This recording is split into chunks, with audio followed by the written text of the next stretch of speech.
Okay, I've got 7 o'clock. I don't see DeSico more. Are they on the call?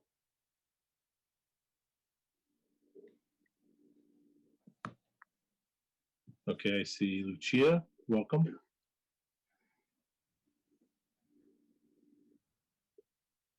Hey, Julie, do we know if Raquel's joining us? Yes, I talked to her about an hour ago. She said she was coming. Okay, I'll hold on a minute.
All right, I texted her. We'll give her 2 minutes and then we'll get going.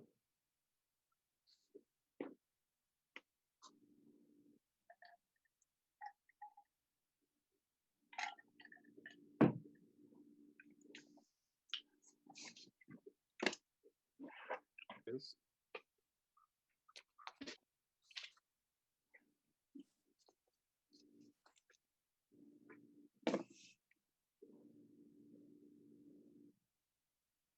Oh, there she is. Raquel, you with us? Okay, unmute yourself.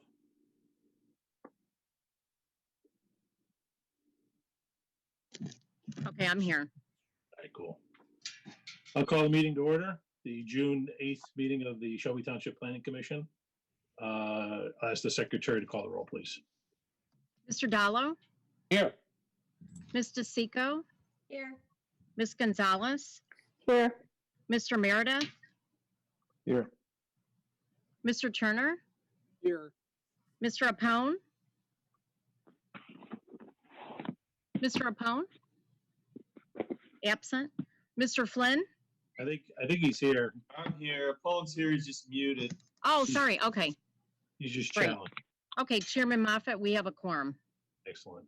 Community college dropout. Next, approve of the agenda. So move. Support. Moved and supported. All in favor? Aye. Aye. Next, we have the minutes. Approval of the minutes from the May 11th meeting. So moved. Support. Been moved and supported. Any discussion? Hearing none, all in favor? Aye. Aye. Aye. Motion carries. Okay, this evening we have Monticelli from IT jumping in. The clerk's office has requested during Zoom meetings like this that we take a roll call vote for all items. I'm sorry, what? The clerk's office is requesting a roll call vote for all items because they have a hard time understanding who's who in the audio recordings. All right, we tell them that they can reflect that I acknowledge a unanimous vote for for both the agenda and the minutes. Okay, this week, next we have one item, 2 parts, the site plan and a public hearing on a rezoning petition number 02-20 and site plan 20-05 special land use number 1. I'll ask the secretary to read the notice as published. Charter Township of Shelby, notice of public hearing held via Zoom. Please follow the instructions below to attend the meeting. The dial-in number is 1-312-626-6799. The meeting ID is number 831-3766-9175. Notice is hereby given that the Planning Commission for the Charter Township of Shelby, Macomb County, Michigan, has received a request for approval of the following amendment to the zoning map and a request for approval of a senior independent living facility. Applicant Mark Lockwood, Lockwood Development Company, 27777 Franklin Road, Suite 1410, Southfield, Michigan. Rezoning request from C1 Retail Business Local to R12 Multifamily Low Rise. Rezoning petition number 02-20. This rezoning request also includes a site plan, special land use for 124 senior independent living facility. SP number 20-05, SLU-1. Location 55133 Van Dyke. Vacant land located on the west side of Van Dyke, north of 25 Mile Road. Sidwell number 23-07-04-476-005. Legal description is as follows. The Planning Commission will meet on Monday, June 8th, 2020 at 7 p.m. via Zoom for the purpose of holding a public hearing on the conditional rezoning and site plan application. Please follow the instructions to attend the meeting via Zoom. Dial in at area code 312-626-6799 and enter the meeting ID access code, ID number 831-3766-9175. Please check the Shelby Township Planning website for further information on the meeting. The application for rezoning and special land use, zoning ordinance text, and zoning map may be examined at the Planning and Zoning Department in the municipal building Monday through Friday from 8:30 a.m. to 5 p.m. Written comments may be submitted to the Planning Commission at the above address prior to the hearing. Oral comments will be heard during the public hearing. This notice is provided pursuant to the requirements of Michigan Public Act 110 of 2006 as amended. Shelby Township Planning Commission, Jerome Moffett, Chair, Raquel Moore, Secretary. This was published May 22nd of 2020. There were 67 property owners, 3 applicants, and 9 utilities were notified by first-class mail on May 21st, 2020. Great, thank you. I did notice that if we're represented by legal counsel here. Yes, Mr. Chair. Mary Ann Dunawith is attending tonight. Okay. And I'm calling in by phone, unfortunately. Well, we all are, so it's good. Although we do miss your smiling face. The question I have for you is that simply is that did the publication meet the legal requirements? Yes, it does. Okay, thank you. Madam Secretary, did we receive any correspondence on this issue? No, we did not, Mr. Chair. Thank you. The format for the public hearing is awkward as it may be, will be as follows. I'll let the petitioner or representatives state what they're requesting and the reasons for it. I'll then bring it to the board for the commissioners to ask their questions. I'll then open the public hearing for the public to offer a comment, ask any questions. We'll gather that information and then bring the petitioner back to answer and address any questions or concerns that are made. Often, maybe just have a little patience if you want to speak on the topic. I believe, and maybe I'm going to turn to the IT person, representative. Do we have the function where they can, just sort of request to speak and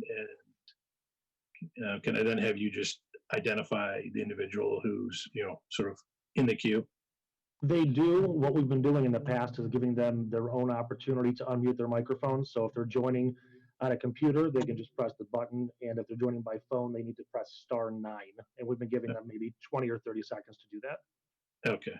All right. Fair enough. There aren't that many people, so as long as we're patient, I think we'll survive this. So now I'll ask the petitioner to identify themselves with name and address. And again, if you could state what you're requesting and your reasons for it, please. Hi, my name is Steve Gabriels. I'm the Vice President of Development at Lockwood Companies. We're located at 2777 Franklin Road, 1410, or Suite 1410, Southfield, Michigan. Before you this evening, I'll let Mark speak a little bit to the company history. We're a local development, construction, and management company. And then I'll get more into the details on a little bit of the history of the project. This is something that this body has seen before. With us tonight, we have our architect, Jordan London, as well as John DeSola from Professional Engineering Associates, to answer any questions that, and then myself and Mark answer any questions. But we'll start with getting Mark to talk a little bit about the history of the company here. He's one of the principals at Lockwood.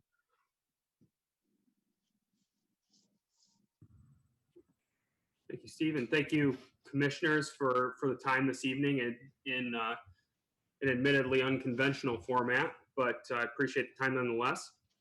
Don't want to take up too much of your time, but wanted to give a brief background on our company and our experience in senior living. We're a third generation builder, developer, owner, and manager of apartments and senior living communities throughout Michigan and Ohio. We've been based in Southeast Michigan for nearly 80 years, and in that time have built and developed over 10,000 apartments in the state of Michigan, of which over 2,500 are senior independent living communities.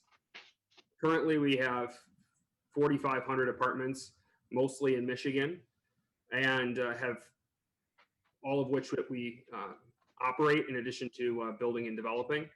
And we have over 20 years of experience operating independent living communities in the state of Michigan. So while it's certainly a growing industry, it's an industry that we've been in for a long time. And we appreciate the opportunity to work in Shelby Township. It's a really nice place, and believe there's a great need for senior housing in Michigan and in the township that we'll certainly see over the next 10 to 20 years. So we appreciate the opportunity, and we'll pass the microphone, so to speak, or the Zoom over to Steve for some more detail on our specific requests. Thank you. Thanks, Mark. So a little history on this project. This project came through the Planning Commission some time ago. Lockwood had been looking in Shelby Township for a project. The senior market is strong there for market studies that we've acquired. On this specific property, when the developer found out that the developer left that project and did not want to continue with that, we reached out to the current landowners and to the planning department at Shelby to discuss our plans for a full-service senior. It was well received. What we're proposing tonight is a 124-unit full-service senior housing development. We recognize that some of the issues that came up before with regard to parking and some of the open space, there were some items with that, and we worked through with the engineer, utilizing the same engineering company that came through on the initial application, and have addressed some of those issues where the commission had some questions about. So this evening, we're asking first for a rezoning to enable the property here to be rezoned to R12, and then subsequently a special land use approval following that. If you have any questions, we can about the plans or designs submitted. Feel free to direct those. If Mark and I can't handle them, we'll direct it to either John or Jordan London. Okay, I'm kind of curious as to how you address any parking concerns. Frankly, I don't have a terrible issue with the rezoning. The product that you look like you're offering looks good. The biggest concern I have, the main concern is the issue with parking. Now, full service something development, and I see independent which are sort of two different things. Well, one parking spot per unit in a 3-story building, where there isn't much room outside of the footprint that you're developing for those cars. I think is maybe we don't need the 2 parking plus 1 spot for each employee and visitors, but I think there needs to be something more than just that 1 spot. I don't think that's going to be accurate. That's going to be adequate to what you're proposing. Sort of worst case scenario as I see it, the only place for those cars, if your lots are full, is for people to park in the Vince and Joe's lot across the street, walking across Van Dyke, which isn't fair to that property owner, nor just a safety of pedestrians. So, explain to me how this development can get away with 1 car parking spot per each unit you're trying to fill. Some of them being 2-bedroom, independent living facility, without accounting for staffing and visitors. Yeah, when we look at, when we address the 2 definitions in the ordinance, the assisted living facilities is more along the lines of what the service we provide. The average age in our senior full service development is 80 years old. In addition to the staffing we have on site at any given time, the maximum staff would be about 12. So from our experience, we have not had any issue with parking on our other full service senior. There's not a lot of high percentage of our owners of our residents that have vehicles. In addition, we fall within some of the standard that we have used from our experience that needs for our financing, as well as some of we meet the standard for our specific style of independent, the broad spectrum, but we are not, we are at the higher end of age and service related there. So this is not typically a 55 and up community. It's a much older, we serve a much older population, and not many drive.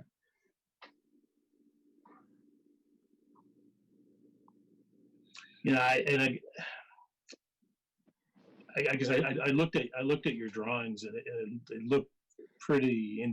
You had some functions where there was a sort of a dining room and some gathering space, but these look like independent union units with kitchens. So I guess I take my word for it. I guess I'm a little troubled by that. Mr. Chairman, if you would, I would agree. I think there's some room. I would agree. There's probably some room for compromise here, but we need to see some hard data on it, other than just that's how it is at my other developments. I would agree with that statement, Mr. Chairman. Okay, thank you. Anyone else want to weigh in from at the board level? Mr. Cerner? No.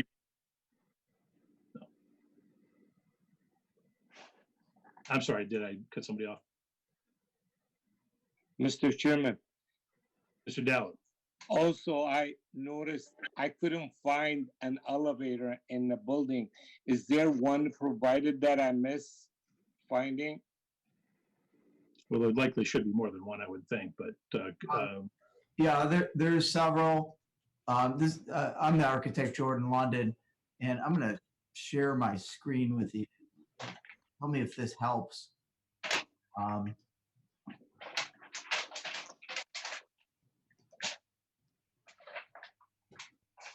Can you see the screen? Yeah. Okay, so I'm going to scroll down and to the floor plan. And in this floor plan, if you see the cursor, these X's in the center are 2 elevators in the building, here and here. And the pink areas then, this is the first floor, are the common areas which has a cafe, bistro, library, mailroom, private dining, large dining room for all the residents to eat in 2 shifts, a commercial kitchen, an arts and crafts room.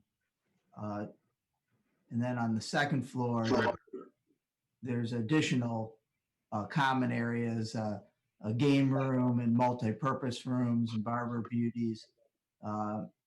The residents here, I mean, when we look at one of the things, our firm specializes in facilities to house and care for the elderly. In fact, we designed the Shelby Nursing Home years ago, the Beaumont facility. But you know, the definition of independent and assisted living has changed a lot over the years, and I don't think all the ordinances have caught up to it. When I read your definition of assisted living facility, which is housing for seniors who require limited support services for their daily living activities, but are mobile and capable of performing most routine tasks. That sort of meets the definition of who we have in this building. The idea that assisted living is housed in small units, has studio units without kitchens, has sort of evolved over the years, and really the whole acuity of seniors has changed quite a bit. In the old days, a nursing home was people would go in a nursing home and it was long-term care, and they'd be in there for 5, 10, sometimes even 20 years. Now they're very acute. There has to be a lot of healthcare needs. Assisted living has significant needs too, but sort of the realm of what these people are, this is sort of a need-driven facility. So we do true independent facilities as well, where people retire into them and they're mobile and they have cars and they still control almost all aspects of their lives. This facility is one where, yeah, they do want a bigger apartment and they will do some light cooking, but meals are served by the facility, and there's some level of independence, but most of them don't drive, and they are older. So I think that, what the Lockwoods were saying is that this is a building type and a facility that they've done before a lot, and they do have data on the parking. We meet the assisted living criteria is 1 car per every 2 units plus employees. So we're providing 1 car per unit, and based on the data from their other facilities and a lot of other facilities that we have designed, it should be more than adequate.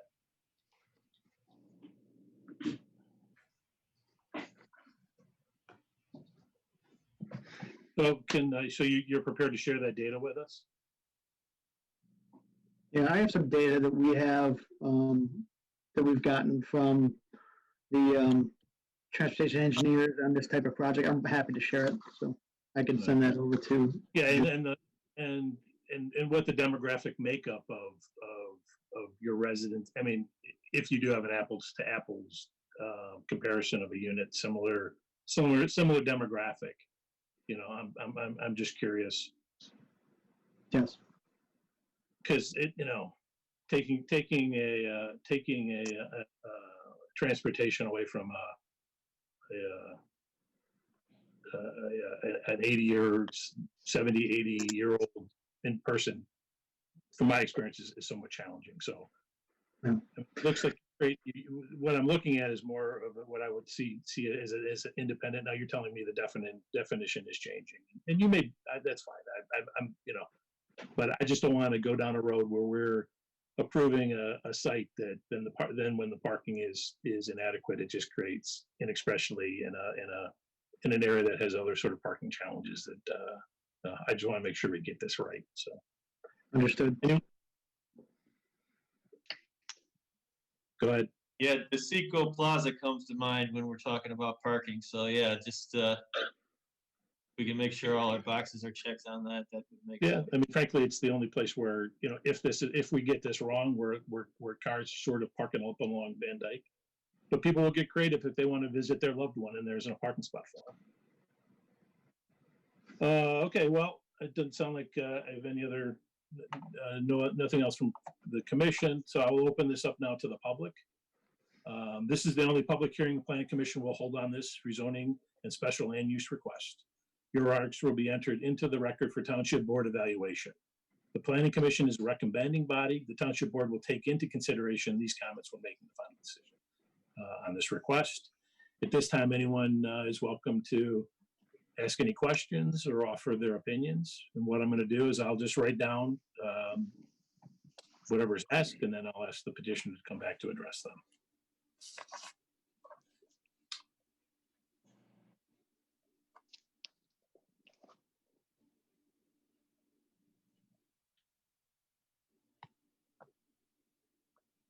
Okay, does anyone want to talk?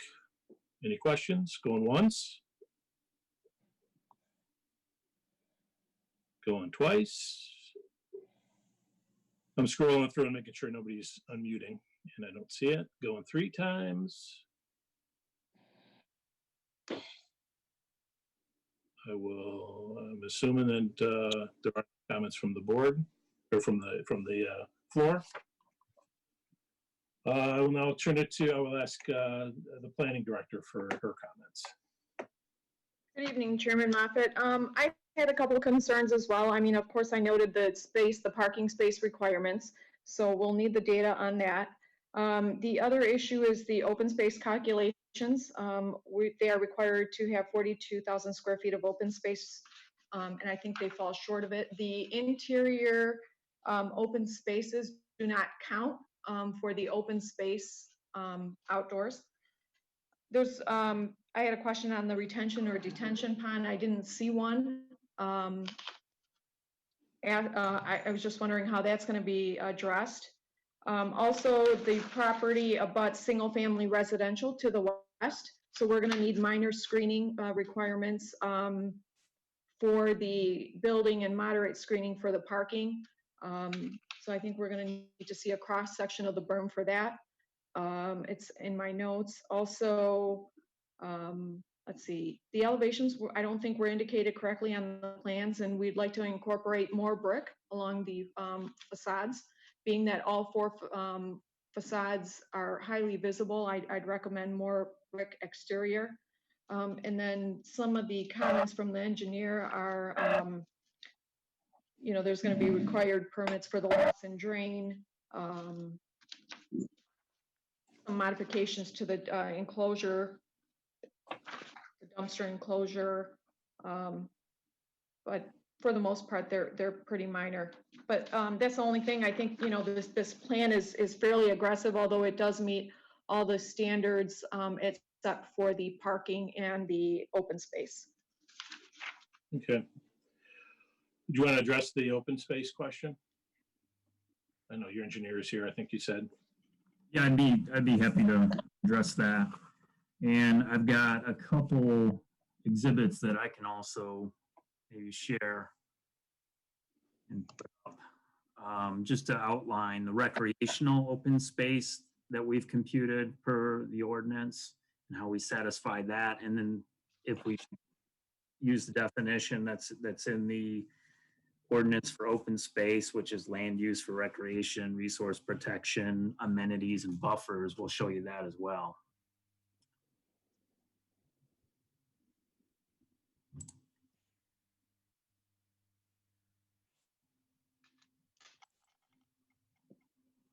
Are you able to see that screen? Yeah. Now this is the area that we've indicated for recreation. And you notice all of the areas are either bordered by a walking path with benches periodically, or landscape, which you probably have seen the landscape plan as well. And then the 2 courtyard areas, which will have amenities. Now, if we look at the rest of the site that would be considered open after development and never developed, I don't know if you're able to see that.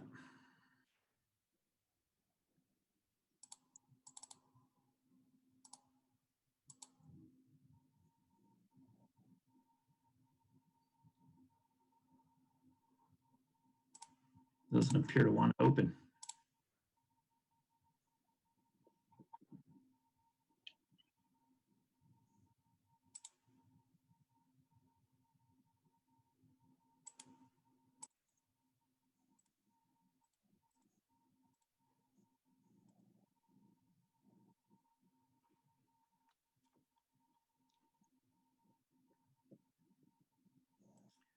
I'll open it up another way.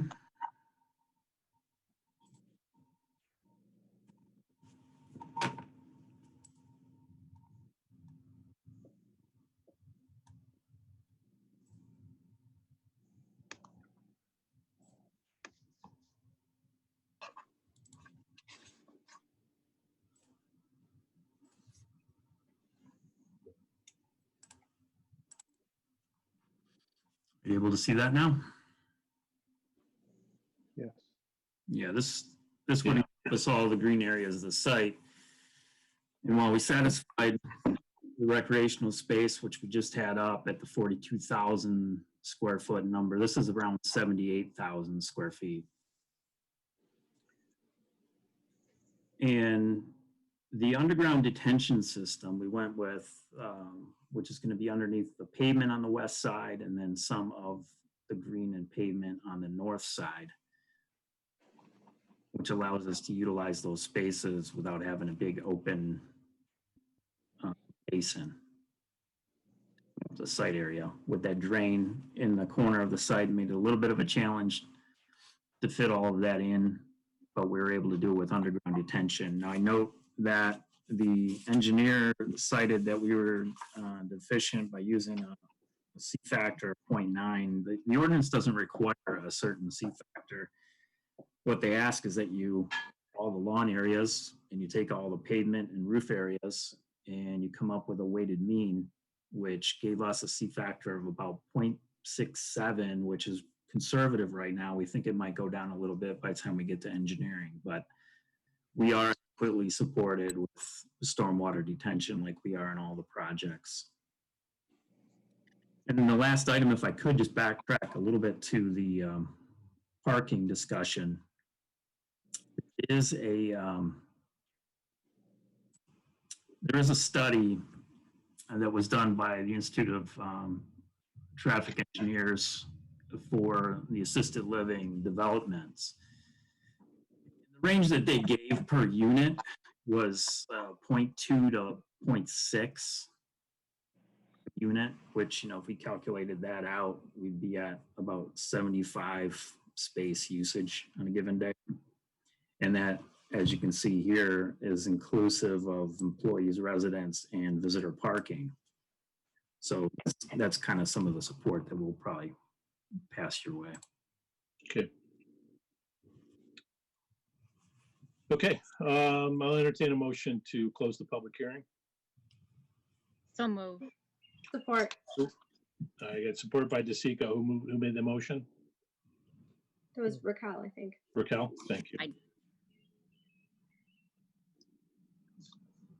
Any questions on that motion? I'll call the roll. Commissioner Moore? Yes. Commissioner DeSico? Yes. Commissioner Pone? I should have saved him for last. Okay, unmute Anthony.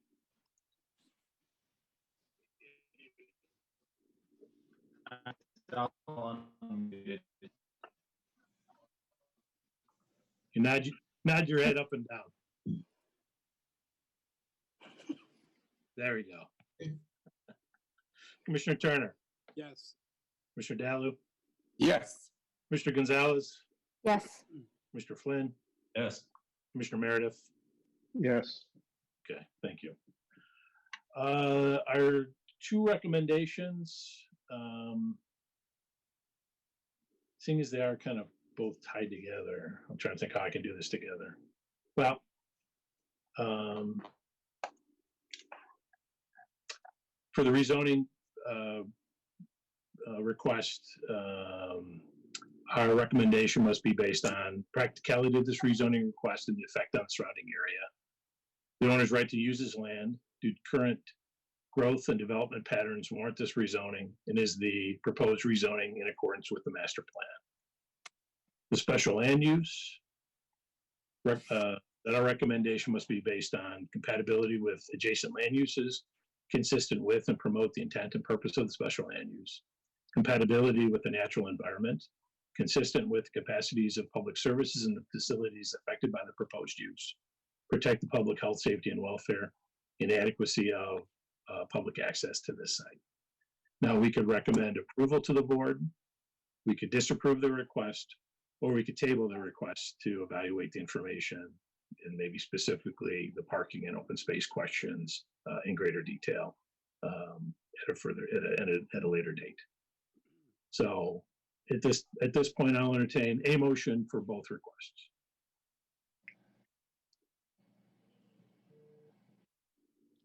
Mr. Chairman, Mr. Turner. I'm going to move that we table this project, considering that I would like to see the data on the parking that they have. They said they have it. I'd like to see it. I'm concerned they said the parking should be more than adequate. I'd like a little more of a definite answer than should. I'd like to see the demographic data of the residents at the facility. We need clarification on the open space calculation on the project. I'd like more clarification for the retention basin before we move forward on this. So that's my motion. Great. Is there support? Support. Yes. I'm gonna say I heard DeSico next. So moved by Turner, support by DeSico. Is there any questions on the motion? Hearing none, Commissioner Turner? Yes. Commissioner DeSico? Yes. Commissioner Moore? Yes. Commissioner Rapone?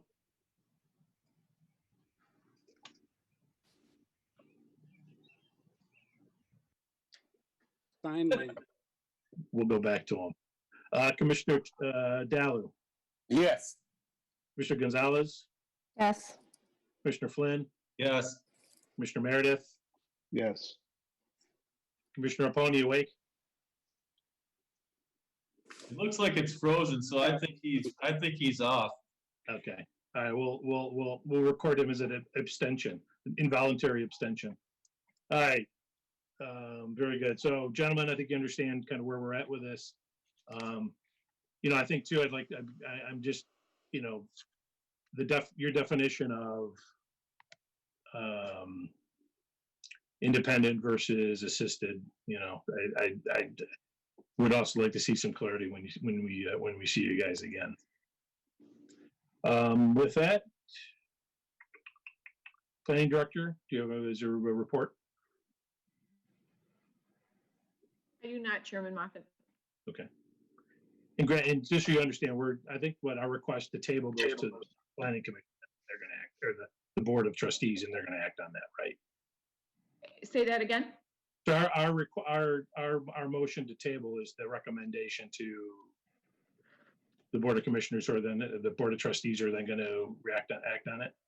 Well, I think we tabled it, so it's going to have to come back to the planning commission. And then once there's either a yes or a no vote, then it goes to the township board. Okay. Okay, fair enough. Okay, is there anyone in the audience that wants to address the board? Hearing none. Commissioner Dalu?